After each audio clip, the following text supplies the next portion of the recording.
다윗은 대적의 공격으로 인하여서 참 많은 파란만장한 삶을 살았습니다.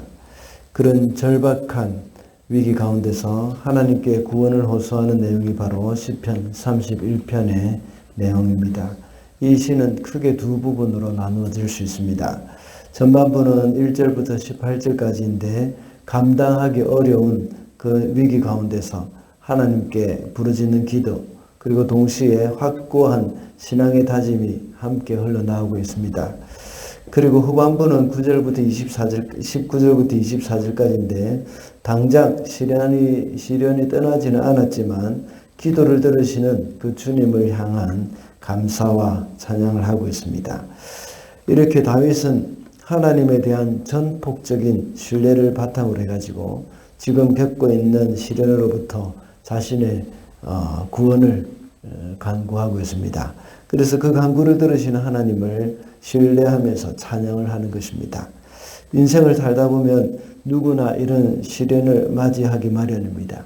그런 가운데 우리 성도들은 시련을 맞을 때 어떤 자세를 가져야 하는지 시련을 맞은 성도의 자세라는 제목으로 말씀을 살펴보도록 하겠습니다. 첫째로 성도는 누구나 다 시련이 있음을 알아야 합니다. 1절 말씀입니다. 주님, 내가 주님께 피하오니 내가 결코 부끄러움을 당하지 않게 하여 주십시오. 주님의 구원의 능력으로 나를 건져 주십시오. 다윗은 자신이 당하고 있는 시련에서 건져 달라고 기도를 하고 있습니다. 다윗은 그가 쓴 시는 대부분이 이렇게 시련에서 건져 달라고 하는 기도의 내용입니다. 이런 종류의 시를 여러 번 말씀드렸듯이 탄식시라고 말을 하는데 다윗이 지은 시 중에 이런 탄식시가 대부분을 차지하고 있습니다.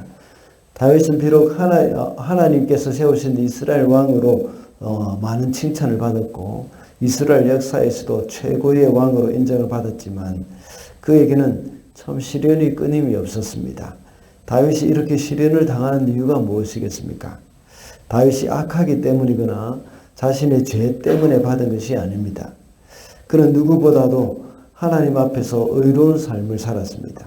그래서 하나님은 다윗을 보면서 내 마음에 합한 사람이라고 말씀하실 정도였습니다. 그럼에도 불구하고 다윗이 많은 시련을 당하면서 살았습니다. 왜냐하면 세상이 악하기 때문입니다.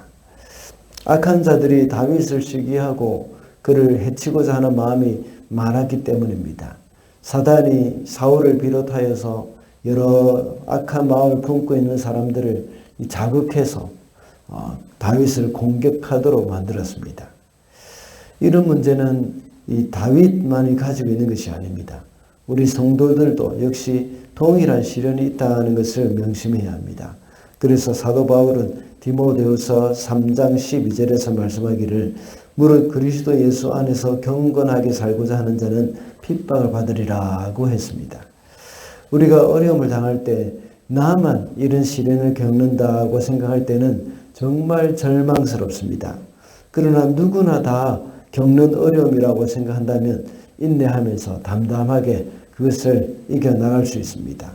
이렇게 생각하면서 하나님의 도움을 구할 때 하나님의 은혜로 위기는 기회가 될 수가 있는 겁니다. 그래서 그 시련을 잘 이겨내면서 우리는 더욱더 성숙한 하나님의 자녀가 될 수가 있는 겁니다. 그러므로 성도는 누구나 시련을 당할 수가 있다는 것을 알아야 하겠습니다. 둘째로 시련을 맞이할 때 근심하지 말아야 합니다. 9절 말씀입니다. 주님, 나를 긍휼히 여겨주십시오. 나는 고통을 받고 있습니다. 울다 지쳐 내 눈이 시력조차 잃었습니다. 내 몸과 마음도 활력을 잃고 말았습니다. 9절의 말씀을 개역개정에서는 이렇게 번역하고 있습니다. 여호와여, 내가 고통 중에 있사오니 내게 은혜를 베푸소서.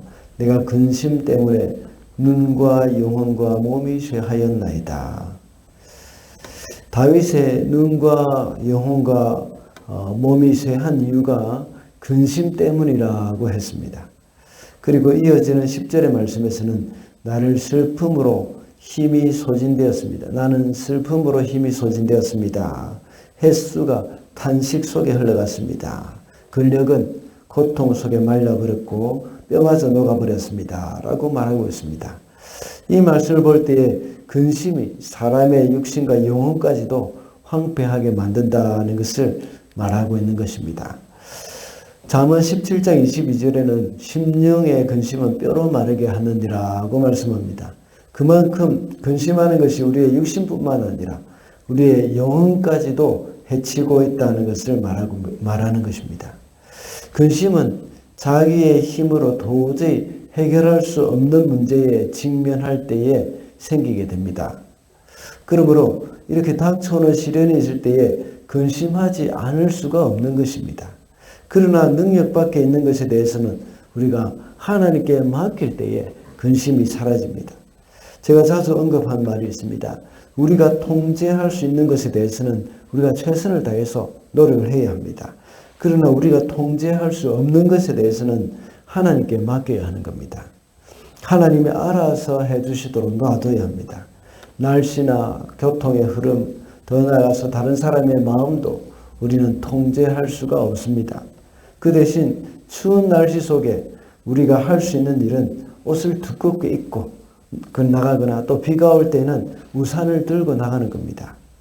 그리고 교통이 마비되어서 어쩔 수 없이 앞뒤가 꽉꽉 막혔을 때는 그 안에서 라디오를 듣든지 설교를 듣거나 찬양을 하면서 하나님과의 시간을 가지는 그런 기회로 삼아야 합니다. 그러나 근심은 어디서 오는 겁니까? 내가 통제할 수 없는 것에 대해서 내가 통제할 수 있는 것에 대해서는 아무것도 하지 않으면서 내가 통제할 수 없는 것에 대해서 자꾸 마음을 쓰고 거기에 신경을 쓰기 때문에 그때 근심이 오는 겁니다. 우리가 할 수 있는 것은 그 최선을 다해서 하되 우리가 할 수 없는 것은 하나님께 맡겨야 하는 겁니다. 그래야 근심을 하지 않게 되는 겁니다. 이것이 시련을 맞이하는 성도의 자세라고 할 수 있겠습니다. 마지막으로 시련을 맞이하는 성도는 마지막 순간까지 하나님을 신뢰해야 합니다. 22절입니다. 내가 포위되었을 그때에 나는 놀란 나머지 내가 이제 주님의 눈밖에 났구나 생각하며 좌절도 했지만 주님께서 내가 주님께 부르짖을 때는 내 간구를 들어주셨습니다. 다윗은 좌절도 했다고 말하고 있습니다. 그러나 주님께 기도했을 때에 주님이 그 기도를 들어주셨다고 말하고 있습니다. 만약에 다윗이 좌절로 끝을 내버렸다면 어떻게 됐겠습니까? 아마 도우시는 하나님의 은혜를 경험하지 못했을 것입니다. 그러나 다윗은 주님께 부르짖을 때에 간구를 들어주셨다고 고백하고 있습니다. 일시적으로 다윗은 절망했지만 다시 하나님을 의지하고 그 신뢰의 끈, 그것을 놓지 않았습니다. 사람들은 고통스러운 현실에서 하나님이 나를 버리셨다고 생각하기가 쉽습니다. 그러나 성도는 하나님을 신뢰함에 있어서 끝까지 신뢰를 해야 합니다. 아무리 소망이 없는 상황에 놓였다 해도 소망의 끈을 놓지 말고 하나님을 신뢰하면서 하나님께 도움을 구해야 합니다. 하나님은 당신을 신뢰하는 자를 결단코 버리지 않으십니다. 그래서 당신의 도움의 그 손길을 내어 보내십니다. 절망은 하나님께 대한 불신의 증거죠. 우리가 절망할 수밖에 없는 그 순간에도 하나님을 바라볼 때에 그것을 하나님께서는 기뻐하십니다. 어제도 말씀을 드렸지만 하나님은 때때로 완전한 절망의 순간이 올 때까지 기다리실 때도 있습니다. 우리가 잘 아는 스로보니게 여인에게 주님은 자녀의 떡을 취하여 자식의 계획에 던지지 않는다고 말씀하셨습니다. 정말 가혹하다고 생각이 들 정도의 그런 말씀을 하시는 겁니다. 그러나 스로보니게 여인이 여기서 절망을 하고 돌아갈 수도 있었을 것입니다. 그러나 낙심하지 않았습니다. 개들도 주인의 상에서 떨어지는 부스러기를 먹는다고 대답을 합니다. 여기서 그녀의 큰 믿음이 증명이 됩니다. 우리는 절망할 수밖에 없는 그 상황에서 우리의 믿음의 성숙을 경험할 수 있다는 것을 명심해야 합니다. 예수님께서도 역시 이 여인이 깊은 절망 가운데 빠질 수밖에 없는 그런 상황까지 가도록 그냥 내버려 두셨을 뿐만 아니라 그렇게 말씀도 하셨습니다. 그러나 그 순간 그의 여인은 자신의 믿음이 더욱더 빛나게 되어지는 그런 순간을 경험하게 되는 겁니다.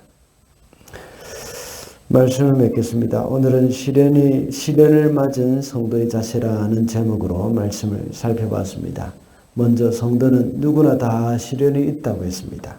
그리고 시련을 맞이할 때 근심하지 말아야 하고 마지막 순간까지 하나님을 신뢰해야 한다고 했습니다. 지금도 이 세상에는 시련 가운데 깊은 절망에 빠져 있는 사람들이 정말 많습니다. 우리가 시련을 당해도 그것을 잘 이겨나갈 때에 절망 가운데 있는 사람들도 역시 다시 일어설 수 있는 그런 용기를 가질 수 있을 것입니다. 그래서 오늘도 끝까지 하나님을 의지하면서 승리하는 저와 여러분이 되시기를 바랍니다.